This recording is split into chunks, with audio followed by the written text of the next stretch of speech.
நண்பர்களுக்கு வணக்கம்.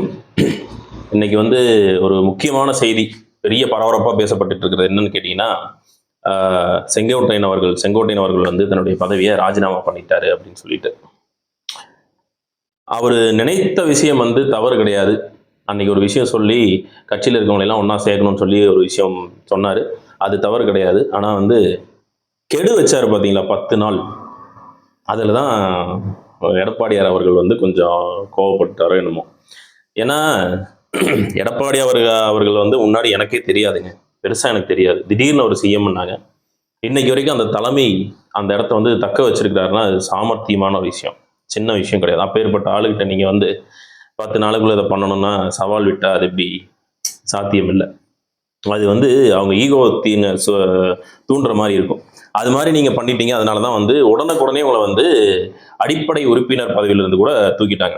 ஓகே, இப்போ நான் என்ன கேட்க வரேன்னா, இவ்வளோ நாள் கழிச்சு அன்னைக்கே உங்களை அடிப்படை உறுப்பினர்லேருந்து தூக்கிட்டாங்க. இவ்வளோ நாள் கழிச்சு இன்னைக்கு ஏன் நீங்கள் ராஜினாமா பண்ணுறீங்க? இன்னும் எவ்வளோ நாள் இருக்கு ஆட்சிக்கு? ஒரு 3 மாதம் 4 மாதம் இருக்குன்னு நினைக்கிறேன். இந்த 4 மாசத்துல நீங்கள் ராஜினாமா பண்ணி என்ன பண்ண போறீங்க அப்படின்றது எனக்கு புரியல. இதில் சேகர் பாபு அவர்கள் வேற அங்கே இருந்ததாக ஒரு தகவல் வந்ததாக ஒரு தகவல் இருக்கு. உண்மை, அதாவது முழுமையான உண்மையை தெரியல. இதில் எது சர்ச்சை எது உண்மைங்கிறதும் தெரியல. அவர் ஏன் அங்கே வந்தாருன்னு தெரியல. சம்பந்தமே இல்லாமல் அவரும் நீங்களும் எதுவும் தெரியலை. இல்லை சசிகலா அவங்களோட சேர்ந்துட்டு நீங்கள் மற்ற ஓபிஎஸ் அவர்களெல்லாம் சேர்ந்து தனி கட்சி ஆரம்பிக்க போறீங்களா அப்படிங்கிறதும் தெரியல. ஏதோ ஒரு கலவையாக ஏதோ பண்ணுறீங்கன்னு தெரியுது. ஆனால் என்ன பண்ணுறீங்கன்னு மக்களுக்கு புரியலை. அது என்ன நடக்குதுன்னு தெரியல. பட் இப்போ நீங்கள் ஏன் ராஜினாமா பண்ணீங்கிறதா எங்களுக்கு மிகப்பெரிய கேள்வியாக இருக்குது. அதில் என்ன பிரயோஜனம் இருக்குது அப்படிங்கிறதும் பிடிபடலை. அது போக இன்னொரு விஷயம் என்ன பேசிட்டு இருக்காங்க அப்படின்னா, எந்த கட்சியில இருந்து யார் வெளியில வந்தாலும் சரி, அவங்க உடனே சொல்றது டிவிகேல போய் சேர போறாங்க அப்படின்னு. இது என்ன, அது என்னன்னு எனக்கு புரியல. இதுல இன்னும் பல பேர் சொல்லிட்டு இருக்காங்க, இவங்க டிவிக்கு போறாங்க. என்ன டிவிக்கு போறாங்க?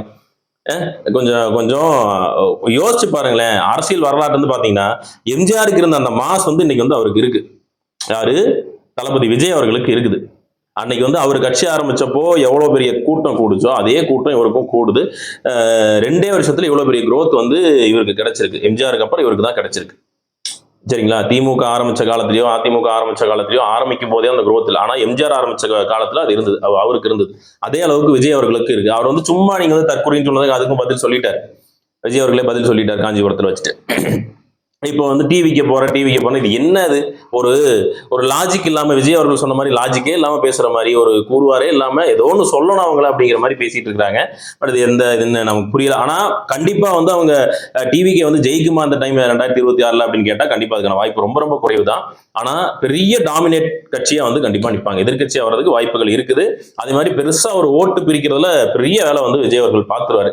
பட் இதுல இது ஒரு பக்கம் இருந்தாலும் ஏன் எந்த கட்சியில இருந்து யார் விலகினாலும் அங்க போய் சேர போறாங்கன்னு ஒரு வதந்தி கிளம்புதுன்னு தெரியல. ஒரு வேலை அப்படி போய் சேர போறாங்களா அப்படிங்கிறதும் தெரியல. காளியம்மா வந்தப்போ அதான் சொன்னாங்க, அவங்க இல்லைன்னு அவங்களே மறுத்துட்டாங்க. இப்ப செங்கோட்டையன் அதான் சொல்றாங்க, யார் எங்க இருந்து வந்தாலும் அங்க போயிடுவாங்கன்னா ஒரு வேளை செங்கோட்டையன் அவர்கள் நீங்க சொல்ற மாதிரி எல்லாம் வதந்தியாக இருக்கலாம். அந்த வதந்தி நிஜமாகி அவர் ஒரு வேளை செங்கோட்டையன் அவர்கள் டிவிகேல சேர்ந்தா கோபிச்செட்டிப்பாளையம் தொகுதியில டிவிகேல ஒரு எம்எல்ஏ கன்ஃபார்ம்.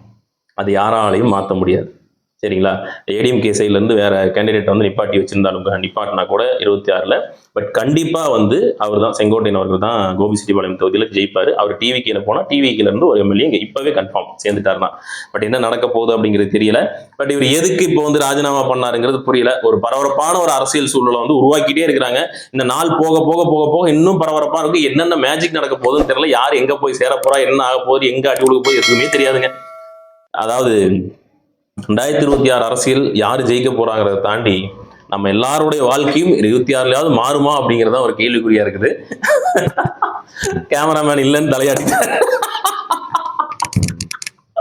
கேமராமேன் நான் பேசும்போது இல்லைன்னு தலையாட்டிட்டார். யார் வர போறாருன்னு இல்லை, நம்ம உழைச்சாதான் சோறு. ஸோ அதனால நம்ம பொழப்ப நம்ம பார்ப்போம். சரியான ஆளை தேர்ந்தெடுத்து அவங்களுக்கு ஓட்டு போடுங்க. பட் பார்ப்போம் என்ன நடக்குது அப்படிங்கிறத பொறுத்திருந்து பார்க்கலாம். நம்ம அடுத்த ஒரு நல்ல வீடியோல சந்திப்போம். நன்றி.